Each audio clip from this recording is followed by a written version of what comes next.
Back to the Maize and Bluebeard podcast, where we talk all things Michigan football and basketball. Thanks for being here.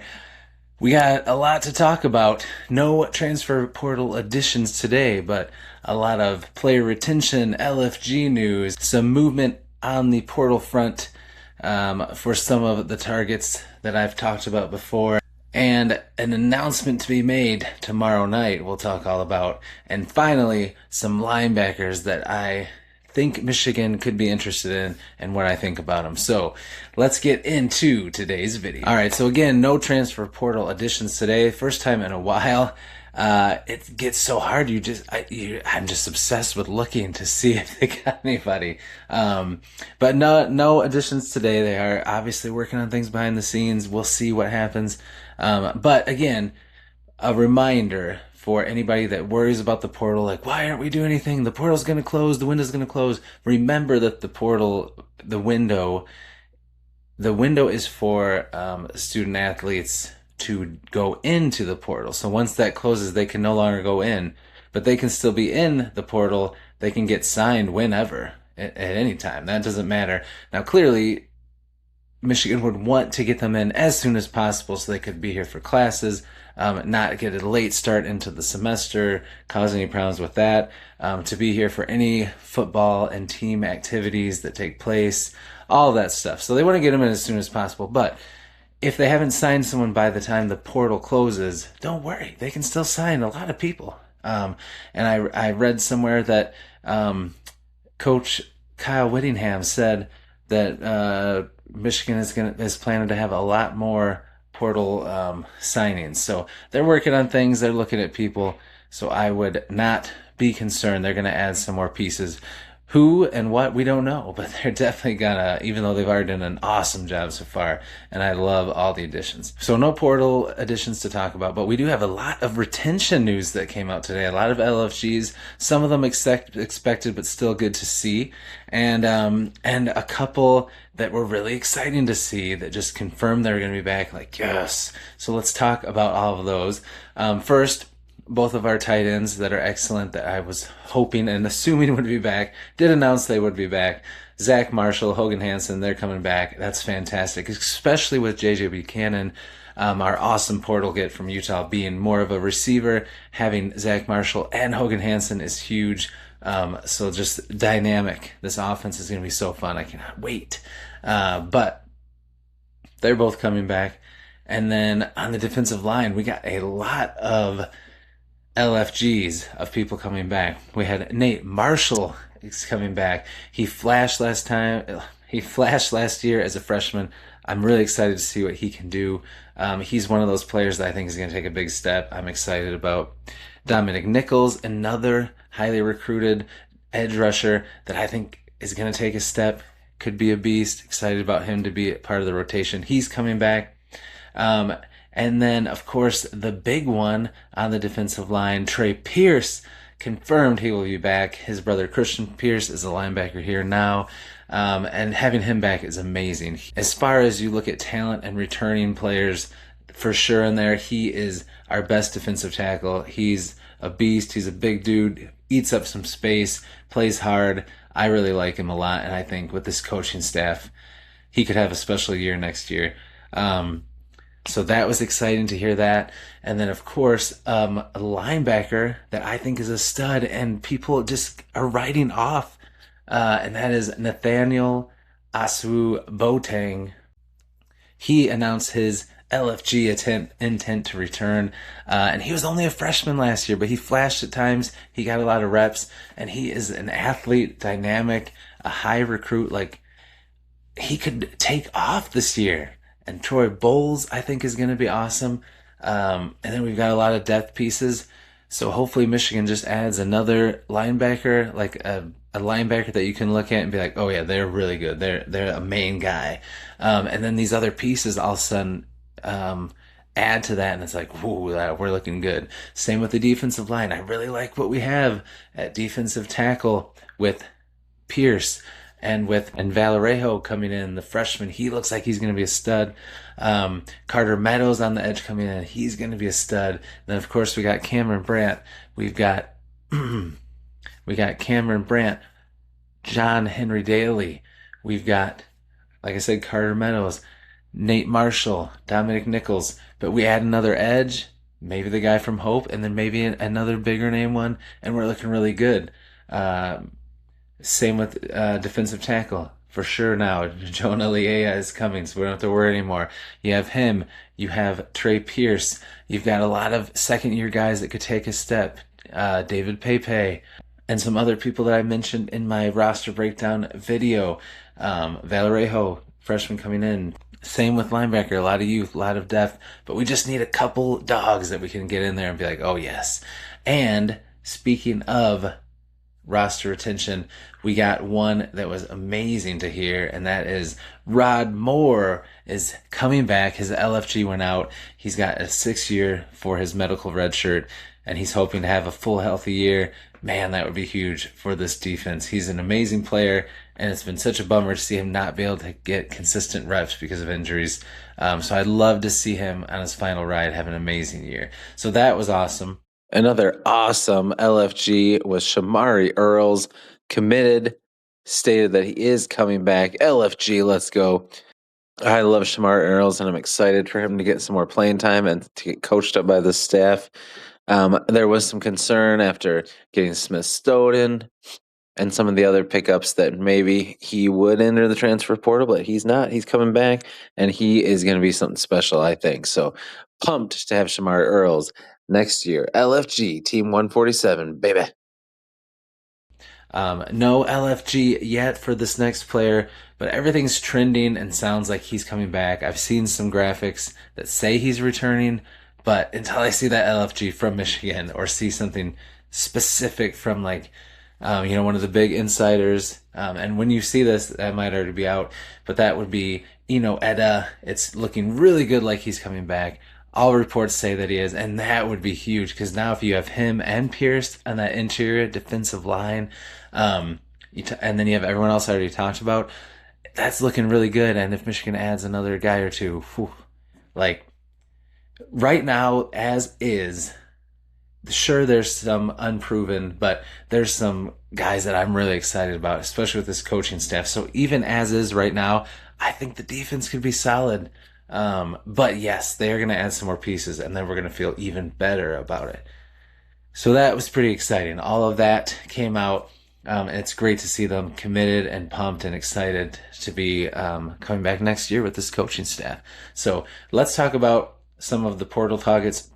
Let's talk about some of the portal targets I had mentioned and see what's going on with them. And then I want to talk about some linebackers that I am excited about, that I think it'd be really cool if Michigan went after some of them. So let's get into that. All right, so first of all, the Salisi Moa saga continues. I feel like I'm like 99% sure he's coming, but until they're here and they're signed on the dotted line, it's like, ooh, is he going to pull a rabbit out of his hat and go somewhere crazy? Who knows? But he announced that he's going to make his decision and announce it during the Poinsettia Bowl, which is tomorrow night. Well, when you watch this tonight, Friday, January 16th at 9 p.m. on the NFL Network. I don't remember if I have it on the NFL Network, but if I do, I might do a little live stream of that because that would be kind of fun to do that. So, or I'll do a reaction. I don't know. We'll see. But he's going to announce that during the game, so look forward to that. We should get some clarity around him and his brother. Hopefully, saying that he's coming to Michigan so that we have them both wrapped up this weekend. That would be awesome. Cam Calhoun, defensive back from Alabama, who had been at Michigan his freshman year and at Utah, and then went to Alabama. Thought we had a solid chance to get him. He would have been a fun player. He committed to Ohio, the team down south. And then Ohio, after that, immediately signed some other defensive backs. So he didn't get a lot of playing time at Alabama. I don't see him getting a lot of playing time at Ohio State. He probably would have been more in the rotation here, but good for him. If that's where he wants to go, I wish him the best and good luck. So yeah, that was a bummer to see that happen because I thought we had a good edge because he'd been at Michigan his freshman year and been under Whittingham, but that's just, the cookie doesn't I don't know. It doesn't go the way you want sometimes. So that was a bummer, but it's all right. We've got a fantastic secondary and defensive back already, and if they add anybody else, it'll just be icing on the cake because we've got some great pieces already. And the Hope College edge rusher, athletic freak that I talked about in my last video, Liam Danitz, he's making some visits. Michigan's not the only one interested in him, so we'll have to just wait and see on him, but I would love to get him. That would be awesome. I think he's going to get coached up and be something fun to watch. So hopefully it's here at Michigan and he stays home in the state. So those are the ones kind of that I talked about, a little update on them. I haven't really heard any other ones so far outside of linebacker that I'm about to talk about, but if I do hear anything, I'll drop a short or make another video. But anyway, as of right now, they're working on stuff, but it's behind the scenes, and I'm not sure who. I haven't heard any insiders talk about really anybody major. So we shall see what comes, because guys are hopping in the portal still. Interesting stuff going on with Ole Miss. They're having a lot jump in the portal. Could be the coaching change. There's also a lot of rumors out there that their NIL deals got leaked and players saw it, and that new players coming in are making way more than returning players, and they were not happy, and a lot of them are jumping out, but they could have already been planning to because of the coaching change, so who knows. But a lot of really good players from Ole Miss are in the transfer portal, defensive players, and just guys are just hopping in left and right still, but not for Michigan. So there's still a lot of really good players out there, and I think Whittingham, their staff, they've got their eye on them. They're doing their due diligence, and they're going to snag a lot more players, I think. So, don't think it's over, and remember, when the portal closes, it doesn't mean business is closed. It just means no players cannot jump into it anymore. So we can still sign more guys even after it closes, and I think we will. So let's talk about some linebackers, because that, I feel like everyone believes that is our biggest need. Now, like I said, I really like Troy Bowles. I really like Nathaniel Asu Boateng. I think he's going to have a special year. I think they're both awesome. And I really like Max Alford, if he can stay healthy. I think he could take a step. Christian Pierce looks like a fun athlete. He's probably going to be more of a play here and there, playing special teams, but you never know. And then I really like some of the youth that didn't get a chance to play behind the veteran linebacking core we had, like Chase Taylor, Zach Ludwig, guys that I think are going to be something special when given the shot. So we've got some talent, like I've talked about before, but we need a stud or a couple of really solid guys, and then that linebacker room would suddenly feel like a strength, and everyone could be like, whoo. But I still think what we've got in there is special, but we do need a guy that we can just point to and be like, he's going to lead that room. And it may be already on the roster, but anyway, I digress.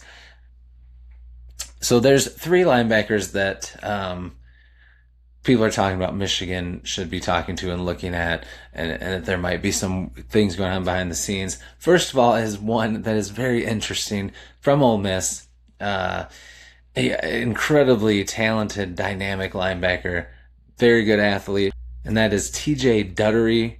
He was on Ole Miss for 2 years. Before that, he was at Clemson, and he had a different name. And I'll let you look all that up for yourself, because I don't know what is true and what's false, what's real. I do know that he was at Clemson, and supposedly some things happened. He got kicked off the team. And now he's changed his name. He's been at Ole Miss for a couple of years. No issues, no problems, nothing that anyone has heard of. And he's been lighting it up, playing really well. Maybe if any of that was true, maybe he's matured. And if any of it is true, if there's any red flags, then Whittingham and his staff won't take him on. So if they were to take him on, he's matured and they feel good about it. But as far as on the football field, he might be the best linebacker that's in the transfer portal right now, or at least one of the most exciting. His 2 years at Ole Miss, he had 174 tackles, 90 solo, which is wild. That's a lot of solo tackles. He's flying around. He had 3 pass breakups, 3 forced fumbles, and 3.5 sacks. So really nice numbers for a couple years.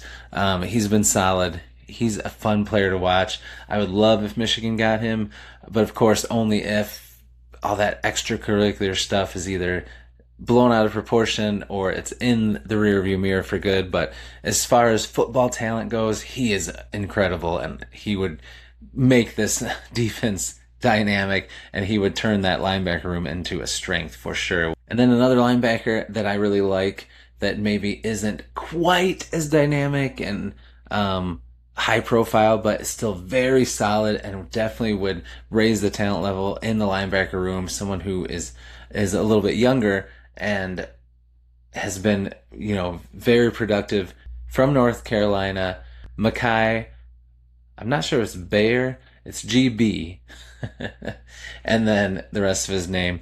But he's one I've been watching and looking into because Michigan's been linked to him. He was at Nebraska, then he transferred to North Carolina. Last year, at North Carolina under Belichick, he had 41 tackles, 2.5 tackles for loss, and a sack. Very solid, good player. And then in his career, he has 114 tackles, 48 solo, 2.5 sacks, 3 pass deflections. He's forced a couple fumbles, recovered a couple fumbles. And one of the coolest things about him is he's very good in the nickel. He's good at pass coverage, which is important to have. That's something that Cole Sullivan was very good at. So that's why I really like him as a player. I think he could fill that void that Cole Sullivan left. And so he'd be an awesome pickup. I would get really excited if they got him. So that would be a good pickup. And finally, and this one is probably more a potential one, but from Oregon, Kamar Mathudi, very highly recruited linebacker. He's very athletic, very dynamic, very quick, a lot of speed. There was thought of him being a safety, but he's stuck at linebacker. But he's been at Oregon a couple of years, couldn't crack into the starting rotation. He hasn't played a lot, so he's wanting to go somewhere and have a chance. Was very good in high school. Like I said, a highly recruited player. If Michigan got him, that would not be the, oh yeah, that's it. But if they got him and the North Carolina linebacker, or if they got him and the Ole Miss linebacker I talked about, then that would be really solid. But hey, go get all three. That's what I'm talking about. Come on. But these are 3 linebackers that I've heard people mention and link to Michigan or say they should go after them. So we'll see what happens. Any of them would be great. But like I said, the last one from Oregon, Mathudi, is more of a potential, which is a lot of what we already have. I think he will be really good. But if he has the shot, I would love to get Bayer or Duttery, or both. That would be awesome. So we'll see what happens in the coming days. And there might be some more linebackers in the portal, more going in, more that Michigan's talking we don't know about that we'll find out about. So keep the faith, because they're working on some things, and there's a lot of awesome players still in there. But that'll do it for today's show. Like I said, I'll post some stuff tonight after Salisi Moa makes his announcement. Either I'll do a live reaction or I'll do a post reaction after. So I'm looking forward to hearing about that. And if anybody gets scooped up out of the portal by Michigan, I'll make a video tomorrow and we'll talk about it. Or if there's any other big changes or anything like that, I will throw something out there. So again, new channel. It's been about a week and it's been fantastic. I've had a great reception, a lot of eyes on my videos. And I really appreciate it. I know this is a busy time and there's a lot of info out there, so I appreciate you taking the time to watch my stuff. And please give me a like, give me a subscribe so that you know when my stuff goes out, and it helps my channel continue to grow. And I'm also getting ready to start a Motor City Bluebeard channel, where I'll talk about Detroit sports, because I'm a big Detroit sports fan as well. So keep an eye out for that. But leave me a comment. Let me know what you're thinking about everything, what you think about these linebackers. If there's any other targets out in the portal that you think Michigan should go after, or just say hello. I respond to every comment, so I'd love to talk to you in there. But again, that's all we've got for today. I'll see you in the next one. And until I do, as always, go blue.